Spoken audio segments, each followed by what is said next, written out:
안녕하십니까, 강동원 변호사입니다. 이번에는 추가 분담금 말씀드리려고 하는데요. 관심 많으시죠? 추가 분담금이 뭔지. 추가 분담금 말뜻부터 먼저 아셔야 되죠. 추가 분담금 간단합니다. 추가로 분담하는 돈, 추가 분담금이죠. 그럼 언제 추가로 부담하는 돈이냐? 여러 가지가 많이 있죠. 내가 뭐 처음에 뭔가 약속을 했는데, 뭔가 돈을 얼마 내겠다고 했는데 뭐 하다 보니까 돈이 모자라가지고 더 내라 이렇게 하는 게 추가 분담금인데, 가장 대표적인 게 이제 재개발이나 뭐 재건축할 때 그 분담금제 말하는 거죠. 그러니까 내가 종전 자산 가액이 뭐 1억 원이다. 내가 기존에 살고 있던 집이 1억 원으로 평가가 됐는데, 내가 2억 원을 이제 새로운 아파트 2억 원짜리를 분양받으려고 하면은 돈을 1억을 더 내야 되겠죠. 내 집을 냈으니까 이제. 그게 이제 추가 분담금 말하는 겁니다. 보통 분담금이라고 하기도 하고 뭐 추가 분담금이라고 하기도 합니다. 그리고 또 뭐 지역주택조합 관련해서는 내가 지역주택조합 가입해가지고 뭐 2억 원짜리 아파트를 분양받았는데 뭐 계약금으로 2천만 원을 내고 뭐 중도금으로 뭐 예를 들어서 뭐 한 6천만 원을 내고 나중에 2천만 원 잔금으로 들어가기도 했다. 이렇게 약정을 딱 해놨는데, 쭉 진행하다 보니까 이 지역주택조합 아파트에서 땅을 사서 지으려고 그랬는데, 아니면 뭐 시공사를 정해서 공사대금을 주려고 그랬는데 돈이 모자르다. 그러면 돈을 더 내세요, 조합원들. 이렇게 하는 경우가 또 추가 분담금이라고 합니다. 그래서 뭐 어떤 경우든 뭐 재개발이든 재건축이든 뭐 지역주택조합이든 뭐 또 제가 하나 빠뜨렸는데 수익형 호텔이나 뭐 수익형 상가 이런 데서 똑같이 처음에까지 가입을 했는데 계약을 한 것보다 돈이 더 든다 해가지고 더 내라고 했을 때 그게 추가 분담금이 되는 거죠. 이제 이게 추가 분담금인데, 가장 많이 문제가 되는 거는 이제 그 재개발 재건축에서 추가 분담금 문제, 그 다음에 지역주택조합, 그 다음은 수익형 호텔입니다. 보통 수익형 호텔이나 상가 같은 경우는 추가 분담금 내라고 하면 계약 해제해버리죠, 사실은. 크게 뭐 문제는 많이 안 되고, 이거는 나중에 뭐 확정 수익 같은 게 제대로 주지 않았다든가, 아니면 처음에 이제 뭐 예를 들어서 오늘 2019년 5월이죠. 2019년 뭐 5월까지 입주하게 됐는데 알고 보니까 한 뭐 4개월, 5개월씩 늦춰져가지고 가을까지 넘어간다. 뭐 9월, 10월에 이렇게 되면 이제 문제가 되는 거고, 추가 분담은 크게 문제는 안 됩니다. 이제 재건축, 재개발과 지역주택조합이 보통 문제가 되는데, 이게 두 개를 조금 나눠서 말씀을 드리면, 재건축, 재개발 조합의 추가 분담금은 기존 종전 자산 가액과 내가 분양받을 새로운 아파트의 차액만큼이 추가 분담금이 됩니다. 그럼 이게 어떻게 정해지는 거냐면, 둘 중에 하나겠죠.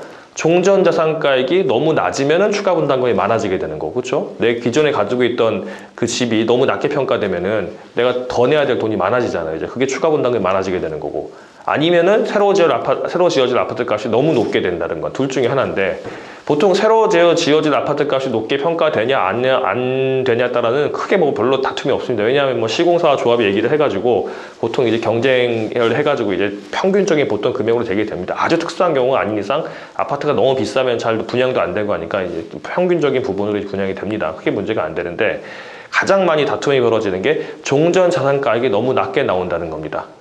또는 권리 가액이 너무 낮게 나온다. 이게 무슨 말이냐면, 종전 자산 가액과 비례율과 권리 가액이라는 세 개의 용어가 있는데, 이게 별로 어려운 개념이 아니에요. 간단합니다. 종전 자산 가액은 종전의 자산 가액, 그러니까 내가 기존에 가지고 있던 집의 가격, 이렇게 생각하시면 가장 간단하고요. 비례율은 뭐냐면, 종전 자산 가격을 갖다가 몇 프로 쳐줄 거냐, 그겁니다. 내가 새로운 아파트 받을 때 종전 자산 가격을 100% 쳐주면 그냥 그 가격 그대로 쳐준다는 거예요, 이제. 그래서 1억 원짜리를 가지고 있다가 2억 원짜리 분양받으면 1억 원만 더 내면 되는 겁니다. 그런데 만약에 비례율을 뭐 200% 쳐준다, 뭐 그러진 않겠지만 200% 쳐준다 그러면은 1억 원짜리 아파트를, 1억 원짜리 집을 비례율이 100%, 200%니까 2배로 쳐준다는 거잖아요. 그럼 1억 원짜리를 2억 원 쳐준다는 거예요, 이제. 그럼 내가 2억 원짜리 새 아파트 분양받아도 더 낼 돈이 없습니다. 나는 조합에다 2억 원짜리 줬으니까 이제. 그럼 문제가 없는, 그게 비례율입니다, 비례율. 만약에 비례율이 50%밖에 안 됐다. 그럼 1억 원짜리를 5천만 원만 친다는 거예요. 그럼 내가 2억 원짜리 분양받아도 1억 5천 더 내야 되는 거죠. 그게 추가 분담금이 많아지게 되는 겁니다. 그러니까 이제 비례율이 높냐 낮냐에 따라서 내가 추가 분담금을 더 내야 되냐 말아야 되냐가 결정되는 거죠. 그러니까 지금 이게 말이 복잡한데, 종전자산 가격이 높으면은 당연히 내가 더 추가 분담금이 낮아지는 거고, 종전자산 가격이 낮으면 올라가는 거죠. 근데 이 자체가 높고 낮을 수도 있겠지만, 여기에 배수를 하는 비례율도 비례율이 높아버리면은 내가 추가 분담금이 낮아지고, 비례율이 낮아지면 추가 분담금이 높아지겠죠, 이제. 결국 종전자산가액과 비례율이 얼마나 높게 나오냐에 따라서 내가 추가 분담금이 많냐 적냐가 정해지게 되는 거예요. 그래서 마지막으로 권리가액이라는 거는 종전 자산 가액과 비례율을 곱한 겁니다. 그게 권리가액이에요. 지금 제가까지 말한 거 다 한 말 또 하고 또 하고 또 하는 겁니다. 그러니까 종전자산가액이 1억 원이고 비례율이 100%면 내 권리가액은 그냥 1억 원입니다. 1억 원에 100% 했으니까 1억 원. 권리가액이 1억 원이니까 나중에 아파트 들어갈 때도 2억 원짜리 분양받을 때도 내 권리가 1억 원이 있으니까 1억 원만 더 내면 되는 거예요. 그런데 종전자산가액이 1억 원인데 저 비례율이 50%다. 그러면 내 권리가액은 5천만 원밖에 안 되는 거예요.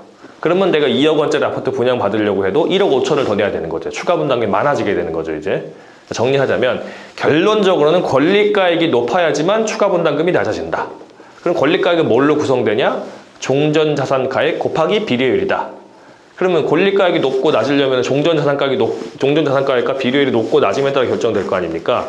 그러니까 여기에서 분쟁이 벌어지게 되는 거예요, 이제. 그래서 최초에 이제 그 재개발 재건축 조합에서 당신 집이 얼마쯤 돼요? 종전자산가액 딱 통보하고 계략적 분담금이 얼마나 돼요? 통보받을 때 난리가 나는 거죠, 이제. 왜 우리 집 이거밖에 금액 안 쳐주냐? 왜 비례율 이거밖에 안 돼가지고 내가 추가 분담금이 많냐? 이런 분쟁이 벌어지게 되는 겁니다. 그러면 이제 이런 분쟁이 벌어질 때 어떻게 해결해야 되냐? 가장 이제 심플한 방법은 나 이 조합 안 들어갈래 이래버리는 겁니다. 근데 재개발 조합은 그렇게 안 되죠. 강제가입주의라서 내가 하기 싫어도 그냥 재개발 조합이 되는 거예요. 그런데 재건축은 내가 조합 설립이 동의하지 않으면 조합원이 안 될 수가 있습니다. 물론 나중에 매도 청구가 들어오긴 하지만 어쨌든 조합원이 안 되고 돈 받고 나갈 수가 있습니다. 그렇게 되고 재개발 조합이나 아니면 재건축 조합인데 조합 설립에 동의한 사람은 분양 신청 안 하시면 되죠. 분양 신청 안 하시면 현금 청산자가 되는 겁니다. 그러면 분양 신청 그 당시 시가 기준으로 받고 나오게 되는 거죠, 이제.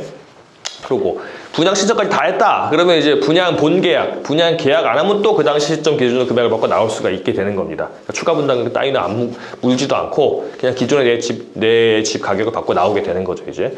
그렇게 이제 대응이 가능합니다. 대응 가능하고 지역주택조합은 제가 뭐 따로 한 번 더 말씀드리겠지만 간단하게 말씀드리면 지역주택조합은 이게 비례율 뭐 종전 이게 문제가 되는 게 아니고 기존의 지역주택조합에 내가 얼마짜리 아파트 분양받겠다 하고 이제 언제 계약금 얼마, 언제 중도금 얼마 다 약속을 해서 들어갔는데 약속과 다르게 추가로 돈이 더 주라고 할 때 그걸 어떻게 대응할 것인가의 문제가 되는 겁니다, 이제. 그러면 두 가지가 있는 게 보통 지역주택조합들이 처음 가입을 할 때 그 추가 분담금을 안 줘도 된다고 하는 조합들이 꽤 많아요. 그 밑에 써놨습니다, 계약서에다가. 물론 읽어보지도 않죠. 뭐 저도 변호사지만 잘 읽어봅니다. 뭐 계약 같은 거 언제 다 읽어보고 앉았어요, 그거를. 그런데 가끔씩 유리한 내용이 있어요. 이제 그게 있어야지 사람들이 잘 가입을 하니까. 그러면 그렇게 썼음에도 불구하고 나중에 추가 분담금 주라고 하게 되면 계약 위반이죠. 그러면 약속 위반, 법률 용어로 채무 불이행입니다. 채무 불이행의 경우에는 이행 최고 한 달 정도 보통 시간을 주고 상당한 기간 동안 당신이 처음 약속한 대로 하지 않으면 나는 계약을 해지하겠다라고 통보할 수가 있어요. 그러면 이행 최고를 하고 계약 해지를 하게 되면은 계약이 처음부터 없어진 거기 때문에 그 원상 회복. 그러니까 내가 계약이 없는 계약 때문에 내가 돈을 줬잖아요. 계약금이라든가 뭐 중도금 줬으니까 그거 돌려달라 이렇게 할 수 있게 되는 거고 뭐 받은 게 있으면 줘야 되는데 보통 뭐 안 받죠. 뭐 화장지나 몇 개 받았을까요? 그건 없는 걸로 하고 이제 낸 돈 다 돌려받을 수 있게 되는 거고. 그런 문구가 없고 있는 추가 분담금이 있을 수도 있습니다. 뭐 분담금이 뭐 바뀔 수 있습니다. 이렇게 나온다는 거는 그렇게 써 있는 경우가 꽤 많아요. 그럴 때는 이제 뭐 조합의 일반적인 규약의 무효라든가 처음에 토지 사용 승낙 비율의 거짓이라든가 뭐 등등등을 주장해가지고 계약 해제를 할 수도 있고 또 그렇게 분담금이 바뀔 수도 있다고 적어놓은 곳에 대해서는 약관규제법상으로 고객에게 불리한 내용이기 때문에 사업자인 조합이 미리 명시하고 설명하지 않았다고 주장을 해서 그건 무효로 주장할 수가 있습니다. 그렇게 되면 그게 무효가 된다고 한다면 아무 약속이 없었으니까 분담금 일정과 금액에 대해 정해진 그걸 그대로 하지 않고 더 주라고 하는 거는 계약 위반이 되는 거죠. 아까 제가 말씀드렸던 것처럼 채무 불이행, 계약 해제를 할 수 있게 되는 겁니다. 오늘 제가 좀 길게 말씀드렸는데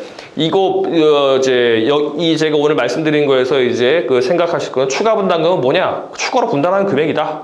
재건축 재개발 조합에서는 내가 가지고 있는 종전 자산가액과 비례율을 곱해서 결정된 권리 가액과 새롭게 분양받은 아파트사의 차액이 추가 분담금이다.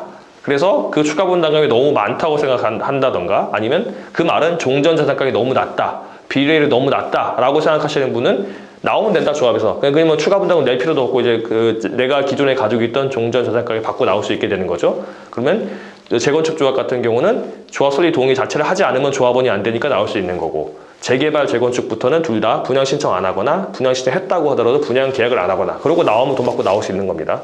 그리고 지역주택조합 같은 경우는 처음에 내가 가입했을 때 약속된 그 계약서에 써 있는 금액과 일정에 따라서 납부를 하기로 했는데 추가로 더 내라고 한다. 그러면 이제 그게 추가 분담금이 되는 건데 그거는 계약 위반이니까 채무 불이행으로 계약 해지하고 낸 돈 돌려달라고 할 수 있다. 그렇게 생각하시면 되겠습니다.